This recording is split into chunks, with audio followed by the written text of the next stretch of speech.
नरेंद्र मोदी का नया magic number है 362। आप कहेंगे कि कैसे? मोदी ऐसा कानून लाने वाले हैं जिसके लिए 272 भी कम पड़ जाएगा। आज ही अमित शाह ने 362 की मिस्ट्री सामने रखी। सरकार 362 जोड़ रही है, लेकिन 362 आएगा कैसे? आप सारे पॉलिटिकल कैलकुलेशन कर लीजिए, सारा गुणा भाग कर लीजिए, 362 का नंबर नहीं आएगा। नरेंद्र मोदी के सारे अलायंस पार्टनर्स को भी अगर जोड़ लिया जाए 362 फिर भी नहीं आएगा। तो फिर मोदी इतना बड़ा रिस्क क्यों ले रहे हैं? क्या एक बहुत बड़ी विपक्षी पार्टी टूटने वाली है? क्या राहुल गांधी की पार्टी टूटने वाली है? क्या अखिलेश की पार्टी टूटने वाली है? क्या ममता की पार्टी टूटने वाली है? या अमित शाह सिर्फ डरा रहे हैं, कानून का डर दिखा रहे हैं? रिपोर्ट में समझिए। 362 ये एक नया मैजिक नंबर है। 362 नरेंद्र मोदी के दिमाग में भी चल रहा है। 362 राहुल गांधी के दिमाग में भी चल रहा है। 362 अखिलेश यादव के भी दिमाग में चल रहा है और 362 ममता बनर्जी के दिमाग में भी चल रहा है। नरेंद्र मोदी के पास इस वक्त 293 का सपोर्ट है और वो देख रहे हैं 362। भारत के संविधान का वजह है एक बिल। मंत्रियों, मुख्यमंत्रियों और यहां तक कि प्रधानमंत्री को भी 30 दिन जेल में रहने पर 31वें दिन कुर्सी से हटाने वाला बिल मोदी सरकार ने संसद में पेश किया है। टास्क है इस बिल को पास कराना, जिसके लिए नंबर चाहिए 362। लोकसभा में इस वक्त पक्ष और विपक्ष को मिलाकर 542 मेंबर हैं। संविधान संशोधन बिल पास कराने के लिए 2/3 सांसदों का सपोर्ट चाहिए। 2/3 यानी 542 का 2/3 यानी 362। इसीलिए 362 मैजिक नंबर है। 362 14 से 19 में हो सकता था। 362 19 से 24 में और आसानी से हो सकता था, लेकिन 362 24 से 29 में इम्पॉसिबल लग रहा है। 362 का नंबर कैलकुलेशन बहुत सिंपल है। 14 से 19 में मोदी के पास बीजेपी का अपना 282 नंबर था। एनडीए को मिलाकर यह नंबर 336 हो जाता था। 19 से 24 में मोदी के पास लोकसभा में अपने 303 सांसद थे। एनडीए का कुनबा 353 का था। तब एनडीए प्लस यानी वाईएसआरसीपी, बीजेडी और टीडीपी का सपोर्ट भी मोदी सरकार की ताकत बढ़ाता था। इन दलों को मिलाकर एनडीए प्लस का नंबर 390 तक पहुंच जाता था। 19 से 24 में मोदी सरकार के पास नंबर का वो सपोर्ट था, तभी आर्टिकल 370 को हटाने वाला संविधान संशोधन पास हुआ था। अगर आज सरकार के पास वो सपोर्ट होता तो मंत्रियों, मुख्यमंत्रियों को पद से हटाने वाला 130वां संविधान संशोधन भी आसानी से पास हो जाता। लेकिन सरकार के पास है 293 और 2/3 बहुमत के लिए चाहिए 362। कहां 293 और कहां 362? 69 का ये गैप भरेगा कैसे? लोकसभा में मोदी के पास 69 एक्स्ट्रा सांसदों का सपोर्ट आएगा कैसे? मुझे तो विश्वास से हो जाएगा, मुझे तो विश्वास से हो जाएगा, मुझे तो विश्वास से हो जाएगा। सरकार को बिल पास कराने का विश्वास है। अभी ये बिल जेपीसी में भेजा गया है, लेकिन जेपीसी से ये बिल जब वापस संसद में आएगा तब नंबर तो वही रहेंगे जो अभी हैं। 6 महीने, 1 साल, 1.5 साल में कोई स्थिति बदलने वाली नहीं है। 3.25 साल बाद जब तक अगला चुनाव नहीं हो जाता तब तक लोकसभा में नंबर चेंज नहीं हो सकते। 1-2 नंबर इधर उधर हो सकते हैं, लेकिन 69 सांसद कहां से आएंगे? मुझे तो विश्वास से हो जाएगा। कांग्रेस पार्टी में ही और विपक्ष में ही कई लोग ऐसे निकलेंगे जो मोरालिटी का सपोर्ट करेंगे, मॉरल ग्राउंड को बनाए रखने के लिए सपोर्ट करेंगे। 362 का सपोर्ट लाने का प्लान खुल कर रखा जा रहा है। तो ऐसा तो हो नहीं सकता कि सरकार के पास नंबर नहीं होगा। जो कैलकुलेटर हम आप चला रहे हैं वो कैलकुलेटर मोदी ने भी चलाया होगा। तो क्या सियासत में पर्दे के पीछे कोई बहुत बड़ा खेल होने वाला है? इस वक्त 362 4 लोग ही ला सकते हैं। अखिलेश यादव, ममता बनर्जी, एमके स्टालिन और राहुल गांधी। 37 सदस्यों वाले अखिलेश यादव इस बिल का सपोर्ट नहीं करेंगे। 2027 का यूपी चुनाव सामने है और मोदी से अखिलेश की पहले से सियासी दुश्मनी ठनी हुई है। 28 मेंबर वाली ममता बनर्जी की पार्टी भी इस बिल का सपोर्ट नहीं करेगी। पश्चिम बंगाल में केवल 250 दिन बाद चुनाव है। ममता की भी मोदी से दुश्मनी है। 22 सदस्यों वाले स्टालिन भी 250 दिन बाद चुनाव में होंगे। स्टालिन की भी मोदी से दुश्मनी हो चुकी है। अखिलेश, ममता और स्टालिन में कोई एक टूट जाए तो भी बात नहीं बनेगी। 362 के लिए इन तीन नेताओं में से किसी दो नेता को एनडीए की तरफ जाना पड़ेगा, जो होता हुआ नहीं दिख रहा है। बचे सिर्फ राहुल गांधी और उनकी कांग्रेस। 99 सांसदों वाले राहुल गांधी अगर सरकार के बिल को सपोर्ट कर दें तो किसी और की सपोर्ट की जरूरत ही नहीं रहेगी। अगर राहुल ने बिल को सपोर्ट कर दिया तो 293 में 99 जुड़ जाएंगे, तब नया नंबर 392 का हो जाएगा, जो 362 से भी 30 ज्यादा होगा। मगर क्या ऐसा हो पाएगा? क्या राहुल ये बिल पास कराएंगे? अमित शाह ने राहुल को 12 साल पुराना वो वाकया याद दिलाया है जब राहुल गांधी ने मनमोहन सरकार का अध्यादेश फाड़ा था और लालू प्रसाद यादव को जेल भिजवाया था। लालू जी के बचाने के लिए जो ऑर्डिनेंस मनमोहन सिंह लाए थे, वो ऑर्डिनेंस को फाड़ने का राहुल गांधी का औचित्य क्या था? अगर उस दिन वो मोरालिटी थी तो आज नहीं है क्या? क्योंकि आप लगातार 3 चुनाव हार चुके हो। मोरालिटी के स्टैंडर्ड्स चुनाव के जय पराजय के साथ जुड़े नहीं है। मोरालिटी के स्टैंडर्ड सूर्य और चंद्र की तरह हमेशा अपनी जगह पे स्थिर रहने। तो क्या आप कह रहे हैं कि राहुल गांधी कॉम्प्रोमाइज हो गए हैं आरजेडी के लिए? नहीं, मुझे कहने की कहां जरूरत है। उनके 2 चीजों को वो कैसे जस्टिफाई करेंगे? मैंने तो आज पूछ लिया, आप इनका इंटरव्यू कर पूछ लो उनको। अमित शाह राहुल गांधी को मोरालिटी याद दिला रहे हैं, लेकिन गांधी परिवार तो इस बिल के बारे में सुनने को भी तैयार नहीं है। वो इस पर बात भी नहीं करना चाहता। कांग्रेस के सदस्यों को जेपीसी में शामिल किया जा रहा है, तो कांग्रेस जेपीसी का भी बॉयकॉट करने की सोच रही है। इसकी वजह भी है, राहुल गांधी खुद जमानत पर हैं, सोनिया गांधी भी जमानत पर हैं। गांधी परिवार के दामाद और प्रियंका गांधी के पति रॉबर्ट वाड्रा भी मनी लॉन्ड्रिंग के केस में जमानत पर हैं। अगर राहुल गांधी के पास कभी प्रधानमंत्री बनने का चांस आया तो अपने सिर पर ऐसा कोई कानून नहीं चाहेंगे जिससे उनकी कुर्सी पर खतरा हो। आज समझ लीजिए, कभी राहुल गांधी ने ऑर्डिनेंस फाड़ा ही नहीं। वो जो जोड़ के दिखाया जाता है ना, वो बक्सी का तालाब लखनऊ में उन्होंने फाड़ा था, जो घोषणा पत्र था उत्तर प्रदेश सरकार का विधानसभा क्षेत्र। ऑर्डिनेंस कभी राहुल गांधी ने फाड़े ही नहीं। एक दूसरे पेपर को जिसे फाड़ते हुए दिखाया जाता है, वो ऑर्डिनेंस नहीं था। तो झूठ की एक सीमा होती है। कम से कम जिम्मेदार पदों पे बैठे लोग तो झूठ न बोले। नेताओं को सबसे ज्यादा डर जेल जाने से नहीं लगता, नेताओं को सबसे ज्यादा डर कुर्सी जाने का लगता है। और यहां तो 240 वाला खुल्लम खुल्ला कह रहा है कि मैं 362 ले आऊंगा। सरकार सिर्फ डरा रही है या सचमुच उसके पास कोई प्लान बी है?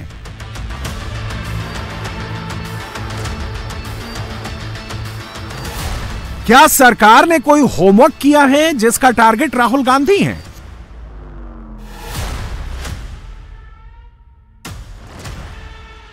ऑपरेशन सिंदूर खत्म होने के बाद संसदीय दलों के प्रतिनिधिमंडल जब विदेश से लौट आए, तब नरेंद्र मोदी ने ऑफ द रिकॉर्ड एक कमेंट किया था। उन्होंने कहा था कि कांग्रेस में कुछ नेताओं का दम घुट रहा है। क्या मोदी अब उन नेताओं का सफोकेशन खत्म करेंगे? क्या कांग्रेस पार्टी को तोड़ने का कोई पुख्ता प्लान बन चुका है?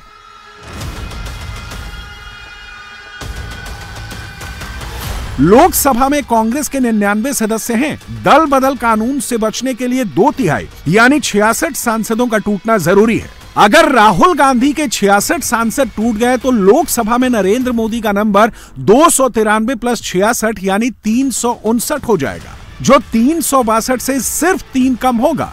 जब 66 का जुगाड़ हो जाएगा तो 3 सांसदों का जुगाड़ करना कोई मुश्किल काम नहीं होगा। आगे बढ़ने से पहले आपको बताते हैं कि सरकार के नए बिल में क्या है। सरकार ये बिल लेकर क्यों आई? बिल में प्रावधान है कि करप्शन जैसे गंभीर केस में अरेस्ट होने पर पीएम, सीएम और मंत्रियों को इस्तीफा देना होगा। इस्तीफे की पहली शर्त यह है कि गिरफ्तारी 5 साल या ज्यादा अवधि की सजा वाले केस में हो। इस्तीफे की दूसरी शर्त यह है कि गिरफ्तारी के बाद लगातार 30 दिन जमानत ना मिली हो। अगर 30 दिन में इस्तीफा नहीं दिया तो 31वें दिन पद को खाली मान लिया जाएगा। इस देश में आज एनडीए के मुख्यमंत्रियों की संख्या ज्यादा है। प्रधानमंत्री भी एनडीए के हैं, श्री नरेंद्र मोदी प्रधानमंत्री। तो ये बिल सिर्फ विपक्ष के लिए क्वेश्चन खड़ा नहीं करता, हमारे मुख्यमंत्रियों के लिए भी क्वेश्चन खड़ा करता है। मैंने जो सुना वो कह रहे कि आपके लोगों के सामने एफआईआर नहीं होती है। ये जनता को गुमराह करे। उनको मालूम है कि किसी भी व्यक्ति के खिलाफ आरोप है तो आप पब्लिक इंटरेस्ट लिटिगेशन के माध्यम से कोर्ट के सामने जा सकते हैं।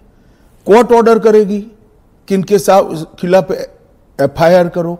अगर ज्यादा ही गंभीर मामले हैं तो कोर्ट मॉनिटर भी करती है।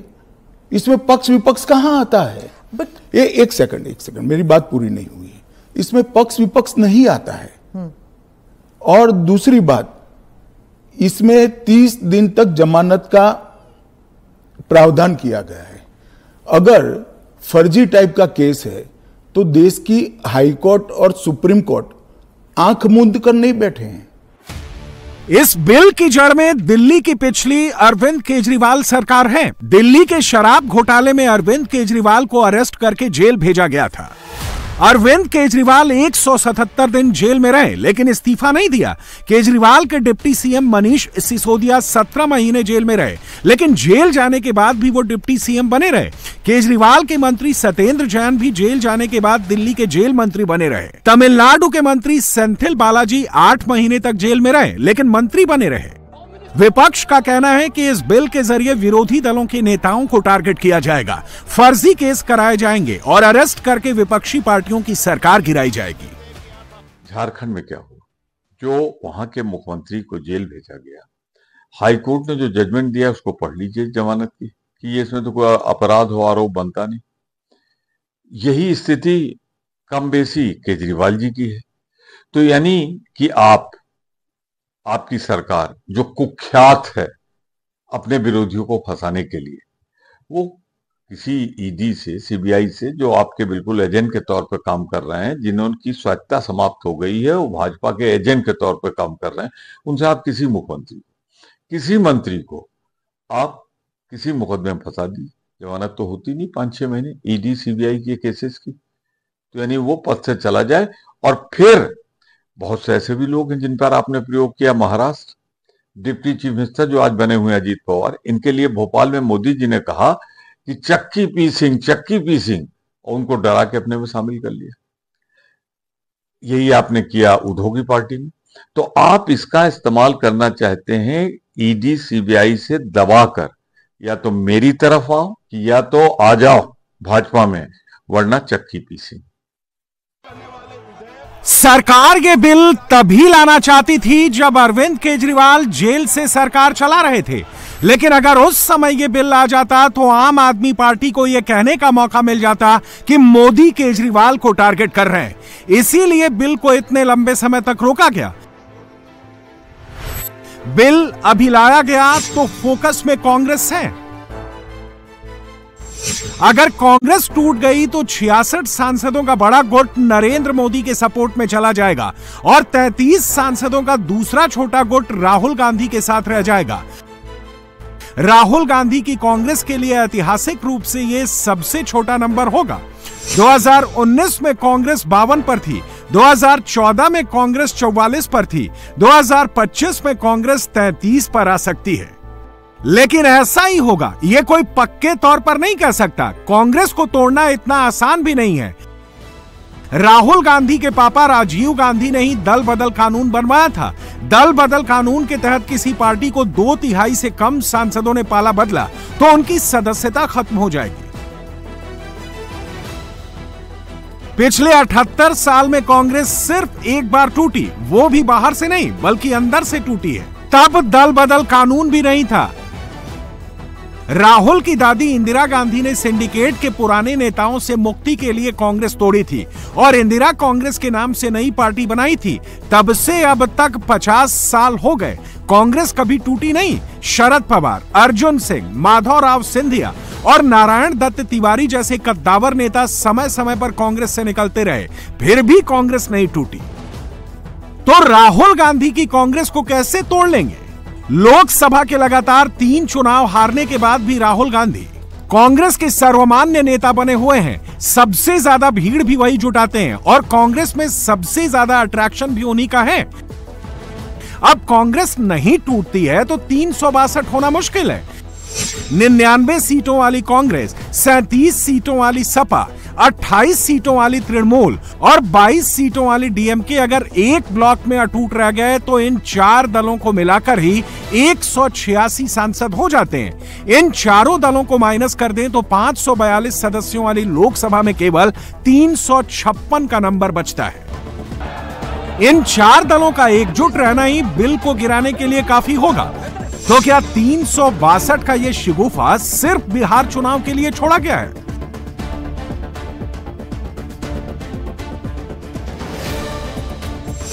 क्या तेजस्वी यादव को डराने के लिए बिल लाया गया है?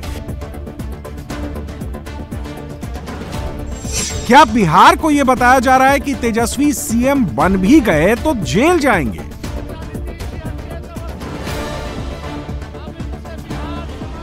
Anti corruption crusade Narendra Modi का चुनावी नैरेटिव रहा है। ईमानदारी वर्सेस भ्रष्टाचारी के नारे पर वोट मांगते रहे हैं और मोदी को वोट मिलते भी हैं। बिहार में लालू फैमिली और आरजेडी के खिलाफ मोदी के पास 3 ही प्रमुख मुद्दे हैं: जंगल राज, परिवारवाद और भ्रष्टाचार। अगर 130वां संविधान संशोधन बिल पास नहीं हो पाया तब भी ये बिल बिहार में भाषण के काम आएगा। बीजेपी ये कहेगी कि विरोधी पार्टियों के नेता बेईमान हैं और हम ईमानदार हैं। अभी 3 दिन पहले ही नरेंद्र मोदी बिहार गए तो गया की पब्लिक मीटिंग में उन्होंने ठीक इसी लाइन पर गाड़ी दौड़ाई।